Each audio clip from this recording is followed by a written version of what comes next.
Okay, so i-define muna natin ang salitang DNA. Sabi po rito sa ating note,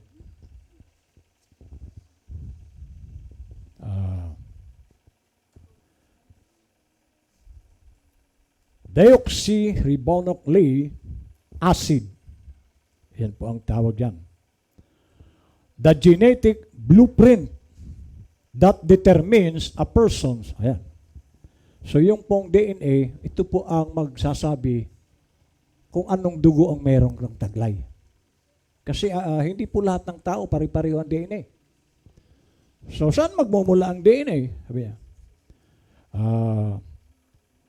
the genetic blueprint that determines a person's biological characteristics. DNA is located in the cell of the human body. So nasaan daw yung DNA? Nasa cell ng tao. Upon conception, a child inherits one half of its DNA from its mother and one half from its father. So paano mo madadaya ang DNA? Kasi merong mga taong nangangamkam. Nakuha niya yan. Kaya naman, ay halimbawa, yung isang anak ay hindi siya sigurado na anak niya yun. So para makatiyak, ipapa-DNA test. Ngayon, paano mo dadayain dyan na ang DNA, dalawa po ang pinagmumulan. Ang kalahati daw sa nanay, ang kalahati sa tatay. O paano mo yan madadaya? So sabi rito, these unique combinations of DNA will match that of the biological parents of the child. So magmamatch yun. Paano mo yan aangkinin kung hindi mo naman dugo yan? Di ba? A DNA test can prove a possibility of 99.99% or greater pa. 99.99 sila nagkakasala eh. Yung nandiyan sa Ordanita noon, nagtangay ng babae, dinala, isinama nung head niya sa kasi okay lang anya kay Lord yan.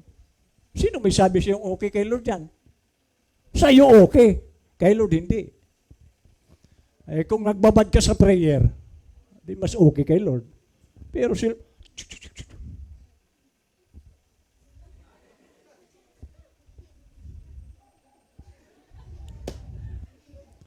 nadadala nung ang emosyon doon sa napapanood niya.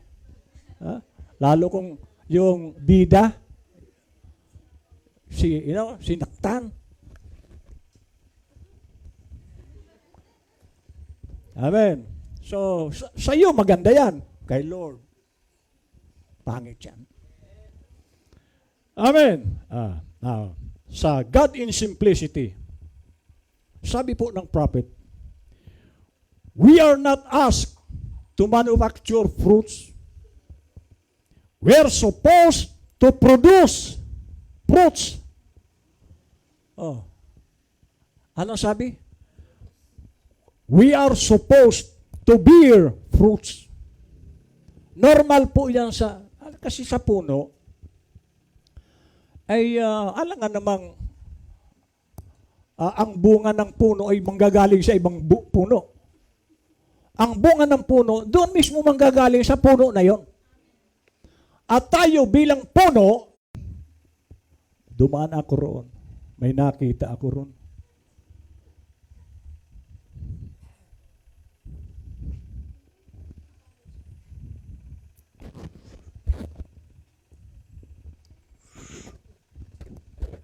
Paglingon niya, nandun ako.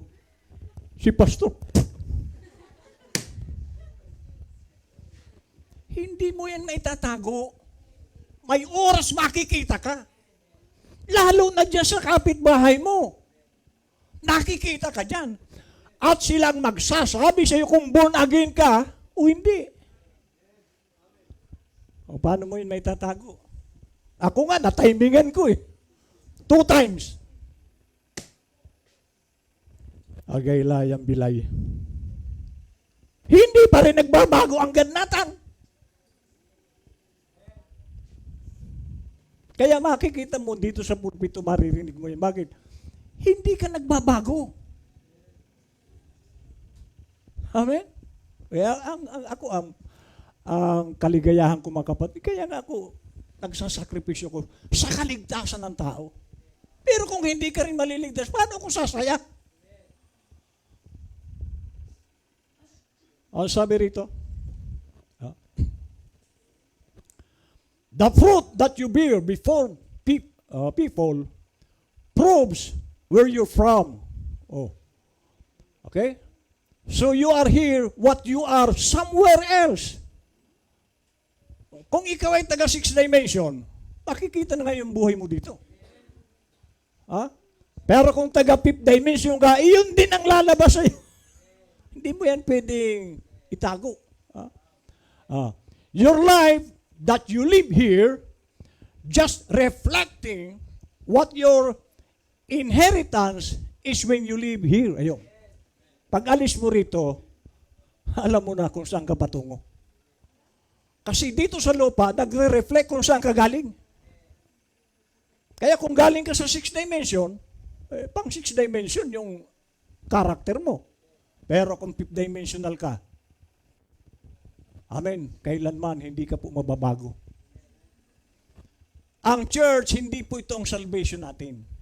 Hindi ka maliligtas dahil dumadalo ka. Si Satanas nandito po ngayon. Baka nandiyan sa tabi mo. Binubulungan ka. Masakit magsalita ang pastor mo. Huwag ka nang babalik dyan. Iyan po ang bulong ni Satanas. Masakit mo na mangaral yung pastor nyo. Huwag ka nang bumalik dyan. At marami pong nakikinig.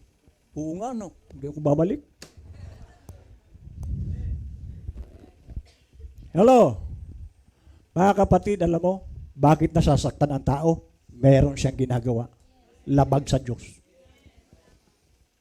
Dahil kung wala kang ginagawa, paano ka masaktan? Kaya ka nasasaktan. Pastor ba po ito? Marami po ang pastor na pupunta sa impyerno. Ha? Ang sabi nito, magaling siya mangaral, naintindihan niya ang mga misteryo ng Biblia, and made a very good pastor, went and visited the people and things like that. He could still be lost. Bakit? See, each his fruit tells it. Pag ang pastor na yan hindi totoo, ang karakter niyan mali, pupunta sa impyerno yan. How much more ang membro? Kasi nakasalalay ang kaligtasan ng membro sa pastor. Paano maliligtas ang membro? Lalo na kung tinuturo, hindi yung aral ngayon. So ang dami pong pupunta sa impyerno. Kung yung pastor napunta ng impyerno, how much more yung kanyang mga membro? Kaya nga dapat ang isang matalinong membro, hahanapin niya ang tama. Pupunta siya sa tama, sa nagtuturo ng katotohanan at nagbabago ng buhay. Kasi pastor mismo ang daming pupunta sa impyerno.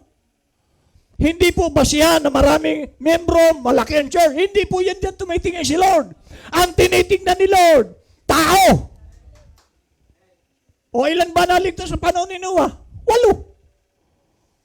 Panahon ng Israel, 2.5 million, 2 lang. Membro ni Jesus Christ sa kanyang panahon, 12. Judas pa ang isa. Hindi po ito paramihan. Pakuntian ito. Amen. Yeah. See, no matter how good he is or what he is, he must have the Holy Spirit in his life. No matter how good he is or what he is, he must have the Holy Spirit. Pag wala ka niyan, huwag mong ipagmalaki, malaki ang church mo. Importante siya isang believer, taglay niya, ang banal na Espiritu. Amen? Ayan. Respect.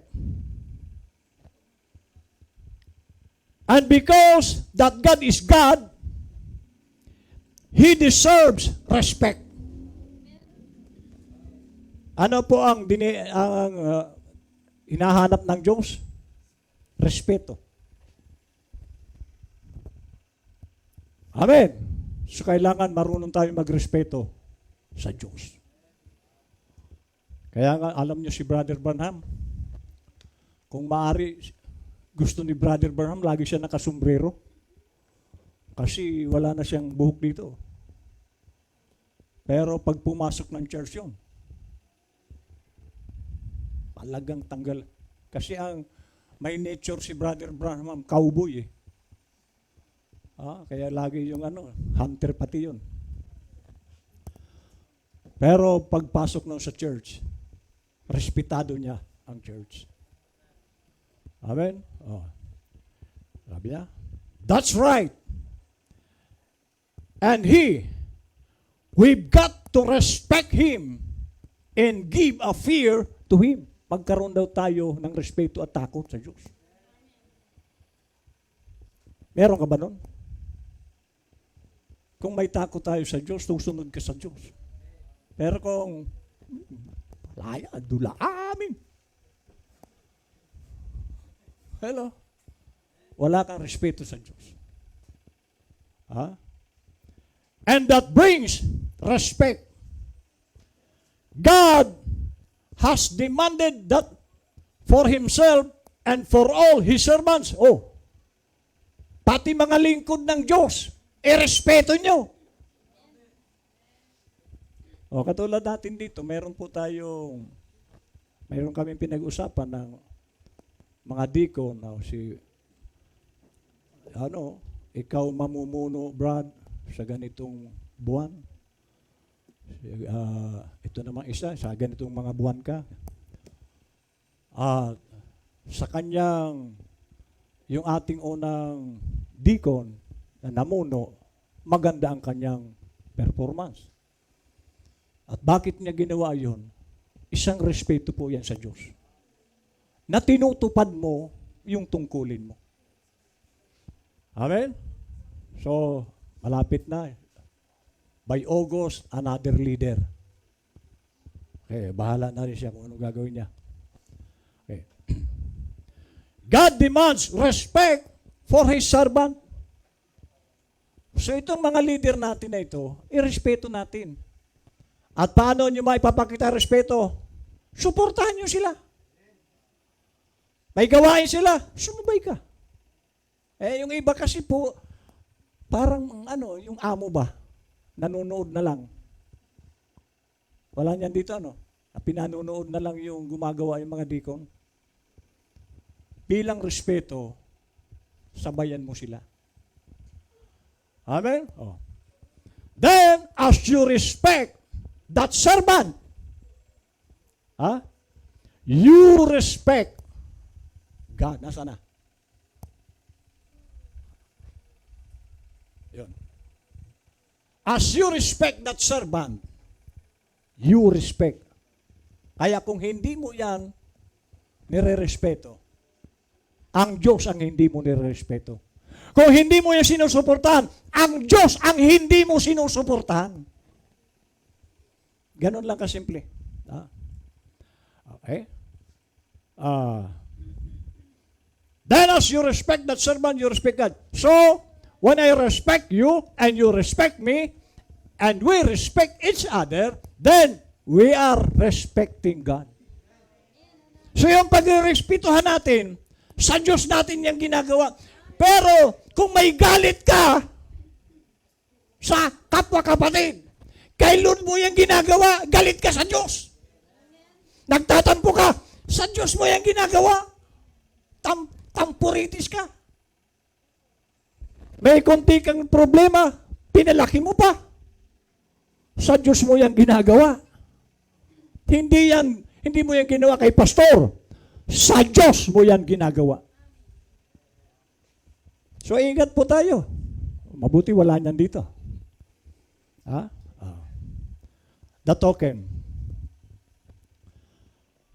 When you got the token, ano yung token? Holy Ghost. It shows that you have obeyed every word. Then, you and the Word are one. And who is the Word? John 1:1, in the beginning was the Word, and the Word was with God, and the Word was God. So, ang Word is si Lord. At kayo daw ay magiging isa habang ikaw ay sumusunod sa salita. Naging iisa kayo. If you don't follow the instruction of the Word, then you don't believe. Hindi ka believer. Pag hindi ka sumusunod sa instruction ng Panginoon. Word is faith expressed.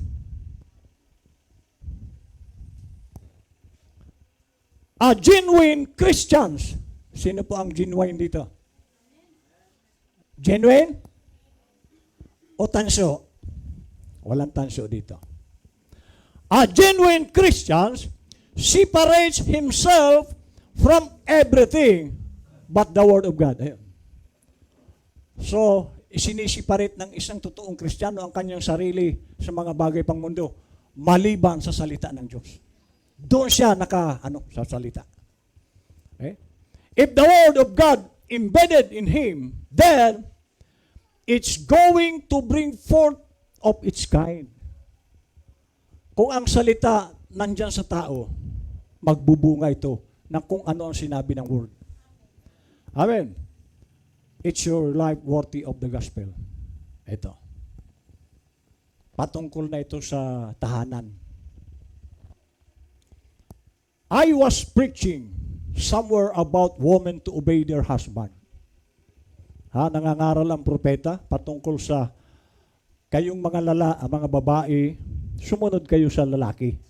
At sinabi naman ni Paul yan sa Ephesians chapter 5, beginning verse 21.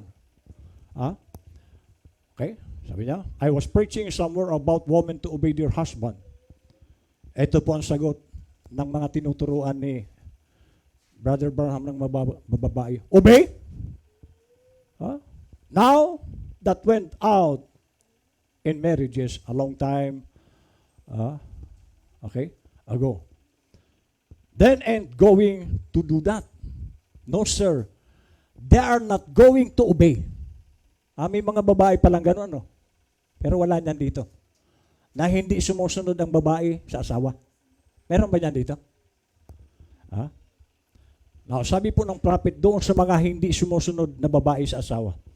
But as long as you, woman, don't do it, don't try to call yourself a Christian because you are not. Pag ang babae hindi sumusunod sa lalaki, hindi ka Kristiyano. Kahit ang galing mo magpuri, ang galing mo mag-pray, galing mo manalangin, hindi ka Kristiyano. Pag hindi ka sumusunod sa lalaki. Hindi po kami, andyan ba? Yan. But as long as you don't do it, don't never try to call yourself a Christian because you are not. Hindi ka Kristiyano. Marami pong babae babagsak. Dahil yung asawa nila, hindi sila sumusunod. Pero baka naman ma-misinterpret na naman natin to. Pag uwi nyo, narinig mo si pastor sumunod ka sa akin. Kung loko-loko yan, ba't ka susunod yan? Martilyuhin mo. Hello. Pero kung matuwid yan, maganda ang kanyang sumunod ka. Sabi niya,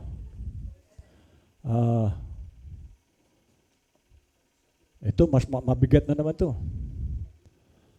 I don't care how much you dance and speak in tongues. If you don't obey your husband, you are out of the will of God. Sayang lang pagsayaw-sayaw mo. Sayang lang yung pagpunta mo rito. Wala ka naman sa kalooban ng Diyos. Flashing red light of His coming. Ito. I can hear some of you sisters saying, now, who? Me? Obey my husband? Sino? Ako? Susunod ako sa asawa ko? Who? I make him obey me. Siya ang dapat sumunod sa akin. Galing ng babaeng ito, no? Gusto niya siya yung hari. Reyna na siya, hari pa. Sekretary na, treasurer pa. Me obey my husband? Who? I make him obey me. Well, that's where you're wrong. Mga babaeng ganun ng katwiran, mali kayo dyan. Stay home. Jay, sabi niya. And you men, kapag, tayong mga lalaki, kapag hinahayaan mong ginagawa sa iyo yan ng asawa mo, and you men that will let your wife do it, you are no longer sons of God. Kahit tumatalong ka, hindi ka rin anak ng Diyos, hinahayaan mo ang asawa mo, ganunin ka. Kailangan ang lalaki manindigan, ako ang lalaki rito. Ay, yung iba, ginagawang bading. Mabuti walang bading dito. Bading ang trato ng babae sa asawa kapag ina-under mo. Ang tingin mo sa asawa mo, bading. O di ba nakakaya, nag-asawa ka, bading? Kaya nga, hindi na ako dadalo sa linggo. Masakit mga araw. Wala akong magagawa. Mensahe ito. Wahala ka. Hello? You're no longer sons of God. No, you. No, you can fall in Sodom. Ayun. Mauuwi ka sa nangyari sa Sodom. Kaya nga sinunog ng Diyos ang Sodom. Marami po doon bading, tomboy. Karamihan doon ang lalaki, ang asawa lalaki. Babae, babae. Kaya sinunog ng Diyos yung Sodoma. Sabi niya, let the woman boss you around. Saan dapat i-boss ang lalaki ng babae? Listen here. A man is the ruler. Don't you, woman. Hindi kayong babae ang ruler sa bahay. Hello? Ibigay nyo sa lalaki yan. Pero maging matino kang ruler, yung nakikita sa iyo ang pagiging tamang lalaki. Tagasunod ng Diyos.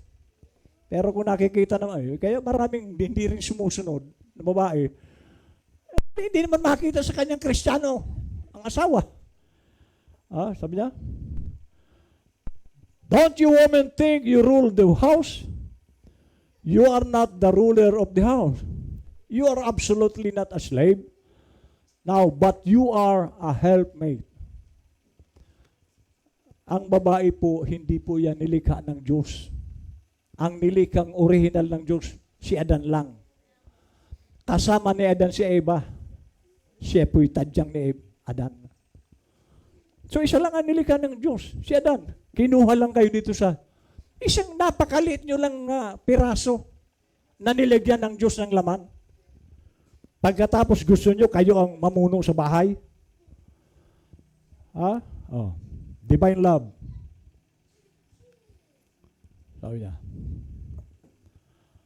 I am more convinced than ever in my life that it would take perfect love to enter that place. Anong place yon? 6 dimension.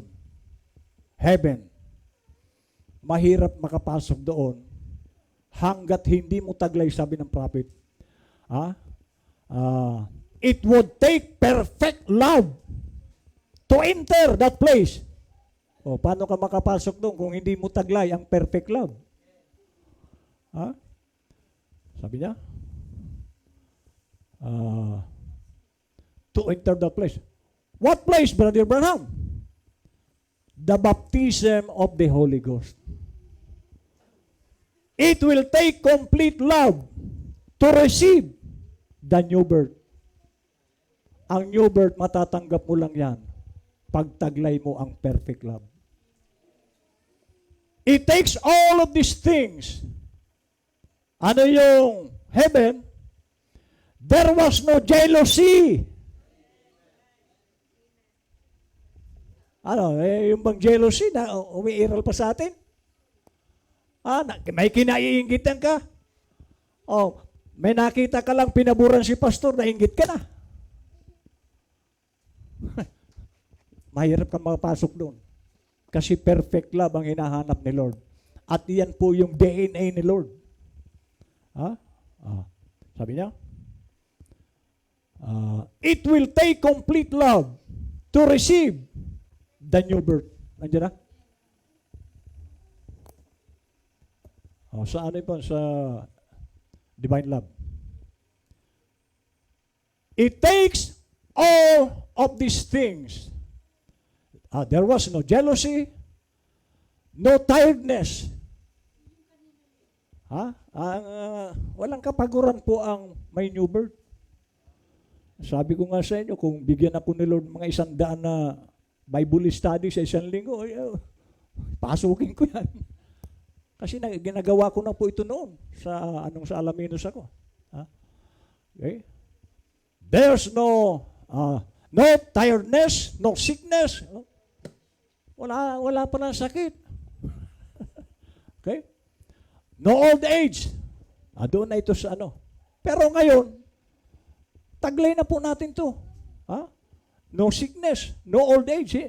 Ang tumatanda lang naman sa atin, itong flesh. Pero tayo, eternal na po tayo. Kung totoo ka. No death.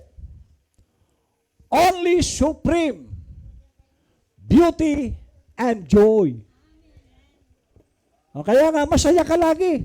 Hindi ka nakaganyan, Mukasim. Sabi niya, no death, only supreme beauty and joy. Whatever you do, lay aside everything else until you get perfect love. So yun ang pagnasaan mo.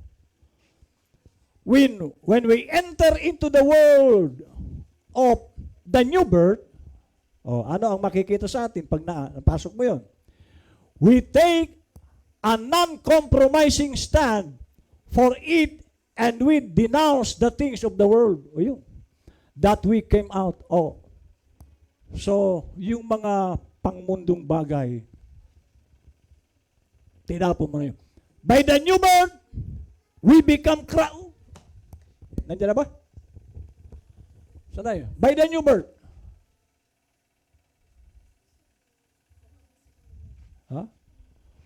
Mabigat po ito. Sabi niya, by the new birth, we become Christ. Hindi po ito basta-basta. Nagiging si Kristo ka pala. Pagtaglay mo ang new birth, taglay mo ang DNA ng Panginoon, nagiging Kristo ka. We become Christ. The Word made flesh. Ito pa, mabigat. Our flesh, body, is the body of Christ today. Hindi tomorrow. Yung body mo, nagiging body to ni Christ ngayon. Pag napasok mo ang new birth. Pakiramdaman mo nga ang sarili mo kung si Kristo ka na. O malayo pa. Okay? Kasi po yung sa ating tao, hindi po maiwasan magkamali. Tao tayo Magkakamali tayo. Pero, halimbawa, ano pagkakaiba nito? Halimbawa si Faith, nag-exam. Mayroon siyang hindi nasagot. Anong tawag doon? Nagkamali siya ng sagot. Pero kung alam niyang tama ang sagot, imamali niya, sinadya niya yun. So iba po yung mali, nagkamali ka sa sinasadya mo. At yung mali, minsan mo lang itong ginawa. Pero kung araw ginagawa mo, hindi po yan mali. Sinasadya mo na yan. At iyan po ang mabigat na kasalanan, sinasadya mo na. Sinasabihan ka, naririnig mo sa pulpito, hindi ka nakikinig. Sinasadya mo na. Hello, mabigat pong kasalanan yan. Hindi po yan pagkakamali. Magkamali, okay lang to kay Lord yan. Nagkamali ka eh. Once na nagrepent ka, tapos na yung mali mo. Pero kung ito'y araw, gabi-araw, ginagawa mo, hindi na po yan pagkakamali. Sinasadya mo na yan. Tama, mali. Malaki ang sagutin mo sa Diyos pagdating ng araw. Kasi yung iba po yung sin sa iniquity. Ano yung sin? Kasalanan, mali na sabihin, ginawa mo kasalanan, alam mong mali, ginawa mo kasalanan po yun. Pero tama, hindi mo ginagawa, iyan po ang iniquity. Alam mo yan, tama, ayaw mo pa rin gawin. Iniquity po yan. Amen. Sabi rito. By the new birth, we become Christ, the Word made flesh.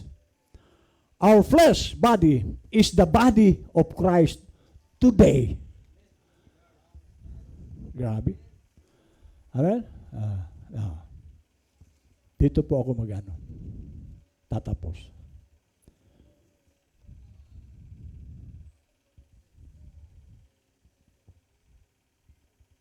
John 13:34.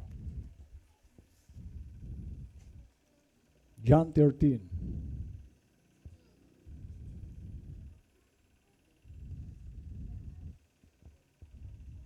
Nandiyan na?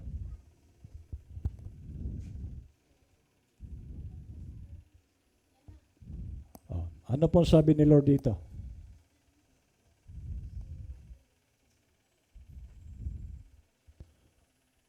A new commandment I give unto you, that you love one another. Anong klaseng pag-ibig? As I have loved you, that you also love. Kung ikaw ay bahagi ng DNA ni Lord, mahal mo ang kapatid.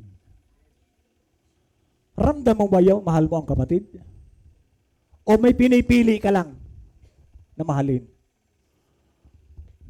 Kasi dito po ako magtatapos sa aming mga pastor. Nararamdaman ba namin na bahagi kayo namin?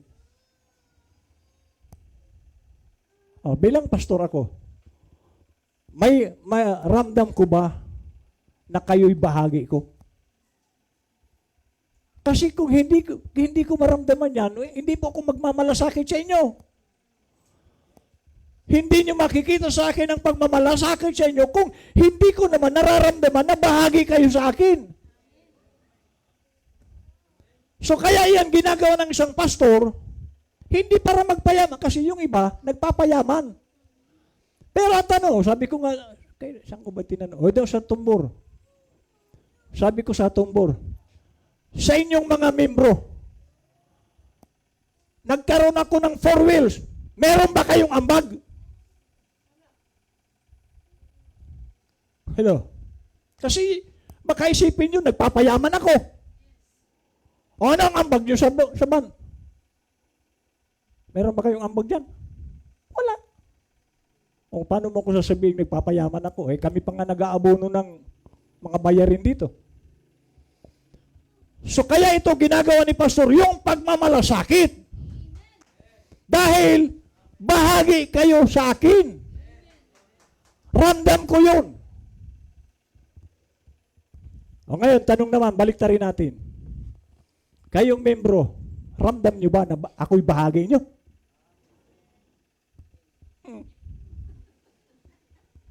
Kasi kung bahagi ako ninyo, nandyan yung malasakit nyo sa pastor nyo. Kung bahagi ako, kung nararamdaman yung kabahagi pala ako ninyo. Kasi ako ramdam ko yung kabahagi ko. Kaya nagmamalasakit ako sa inyo. Ramdam nyo ba yung pagmamalasakit sa pastor nyo? O baka nagtatampo ka pa? Hello? Hello, tama ba? Nararamdaman nyo ba yun?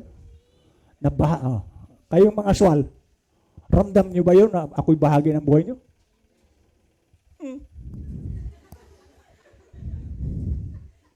So, ano lang yun? Vice versa lang yan. Kung ako ang tatanungin nyo, nakita nyo. Kung paano kayo, ang damdamin ko, bahagi kayo ng buhay ko.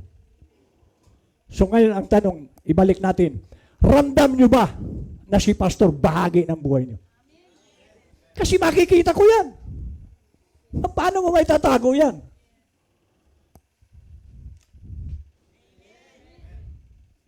May naring, amen.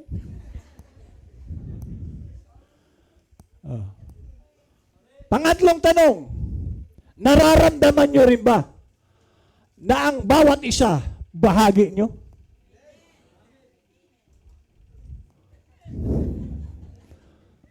Magkakaanuhan po tayo sa harap ng Diyos yan. Kung totoo yun. Kasi kung bahagi, pakiramdam mo bahagi bawat isa, nandyan ang pagmamalasakitan. Kapatid ang turing bawat isa. Ngayon, kayo mga kapatid na maaaring nagtatampo sa akin, ang layunin ko rito sa kapakanan nyo. Kasi kung para sa akin to, hindi ko kayo kailangan. O ano naman kailangan ko sa inyo? Anong kailangan ko? Kumakain kami. Kayo pa nga may kailangan sa akin eh. O sino magtuturo sa inyo kung wala ako? Naku nyo, hindi po tayo nag-aano. Kundi ito ay katotohanan. Mas kailangan nyo ako kaysa sa although kailangan ko rin kayo. Pero mas nangangailangan kayo sa akin. Kaysa sa ako ang nangangailangan sa inyo. Kasi ako alam ko ang gagawin ko. Kayo. So dapat nga magpasalamat tayo. Salamat Lord, may pastor ako na nagmamalasakit sa akin. Salamat Lord na yung pastor namin totoo ang tinuturo sa amin. Amen. So, ano ang pakiramdam mo ngayon kay pastor? Pero kung ang pakiramdam mo kay pastor, kolokoy, wala kang pakialam. At maraming Kristiyanong ganon, walang pakialam sa pastor niya. Pero, kumakain siya, ang sarap-sarap ng ulam niya doon sa sisilangin. Inihaw na manok. Nagkukwentuhan sila. Ano kayang ulam ni pastor? Bahala siya sa buhay niya. Wala niyan sa sisilangin. Amen. Ang sisilangin, mga mabubuting Kristiyano yan. Lalo na yung sa unahan ng sisilangin. Anong pangalan nun? Anong lugar yun? Sa unahan ng sisilangin. Tapos pag ganyan mo, kililiko ka, papuntang Amanjigo silang ba yun? Amanjigo silang? Lahat po ng Kristiyanong pinadala ni Lord dito, mabubuting tao. Amen? At yan po ang gusto ko mga natin. Last po ito. Yung pong bunga na sinasabi po ng Biblia. Okay? Para last po ito. Dito po sa Galatians chapter 5.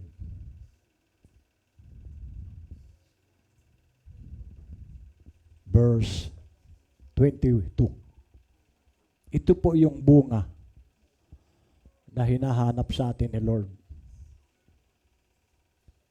But the fruit, so makikita po niyo yung salitang fruit, singular. Walang S. Kasi iisa po ito. Bunga ito ng Espiritu Santo. Ito po ang nais ni Lord makita sa iyo, sa atin. Una, But the fruit of the Spirit is love, joy. Ha? Kita nyo? Meron ka ba nito? Lagi kang nagagalak? Kahit may problema? Ang gapoy sira? Ang gapoy bulas? Pero hindi ka nag-aalala. Nagagalak ka kasi alam mo, mamaya meron. Yan po ang Kristiyano. Pag wala na pong laman yung bigason, nakangiti pa kasi alam niya mamaya meron. Ha? Mayroon kang joy. Meron kang kapayapaan. Taglay mo ba ito? Ha?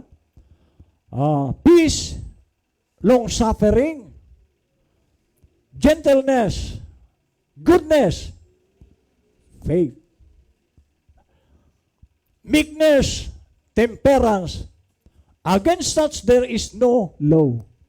Hindi ka nasakop ng kautusan. Pagtaglay mo itong 9 fruits. Kaya payapang-payapa ang buhay mo. Ako hindi po ako nag-aalala. At tingnan niyo po ang kasi ako po hindi niyo ako maririnig na dumaing pag may nararamdaman. Nagpipray lang ako at hinihintay ko ang pagkilos ni Lord. Itong nakaraang kung napapansin niyo po na parang nahihirapan ako. Maski sa pagluhod, pag ako'y nagpipray, parang ang tuhod ko. Pero si Lord, nakikita niya yan. Yung balikat ko, gumanyan lang sa akin si Jack. So, hindi ko sinasabi. Kasi once na nagbigkas ka, masakit, nasakit. Sabi ni Satanas, dagdagan natin yan. Hello. Yan po ang hinihintay ni Satanas. Magsalita ka. O hindi pa ako nagsasalita. Basta, tiisin ko na lang. Ngayon, si Lord, tinitingnan ka. Hanggang isang araw, nag-pray ako, nagbukas ako ng YouTube, nakita ko roon, yung exercise sa wall, exercise na ganyan.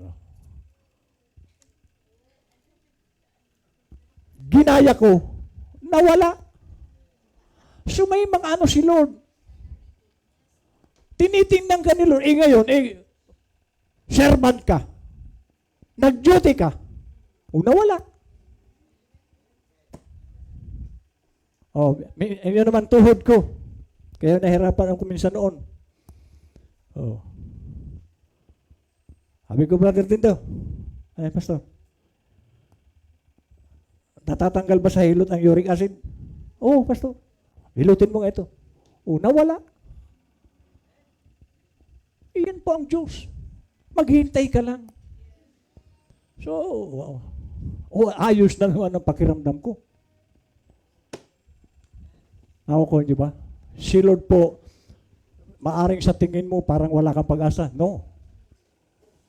Pinanunood ka lang ni Lord. At ibibigay ni Lord ang tamang gagawin mo para doon sa prayer mo. Amen! Iyan ang DNA ni Lord. Kung ano si Lord, ganun ka. Wala pong sakit si Lord. Tayo umawit.